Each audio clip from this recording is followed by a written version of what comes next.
सुबह हुई तो घर में रौनक छा गई, नया करता आईने में जगमग आ गया। अम्मी ने आस्तीन ठीक की प्यार से, बावर्ची खाने में मीठी खुशबू फैल गई। नन्हे हाथों में ईदी केस के सब गाड़ी की तरफ भाग रहे।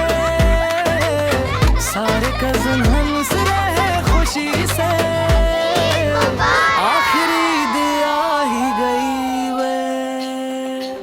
लंबी रातों के गम भुला दो, आज खुशियों का दिन आया है। पुराने दुख दरवाजे पे छोड़ दो, दिल से दुआ मांगो। ईद मुबारक, ईद मुबारक, हाथ उठाकर सब ये गाए।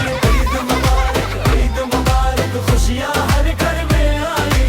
ईद मुबारक, ईद मुबारक, प्यार से सबको खाना बांटो। ईद मुबारक, ईद मुबारक, मोहब्बत सबको साथ बुलाए।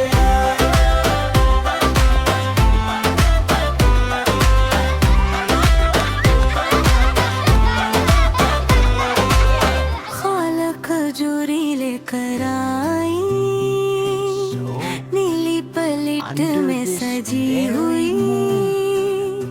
बच्चे एक दूसरे के पीछे भागी, हंसी खुशी और इर्ज के जूते।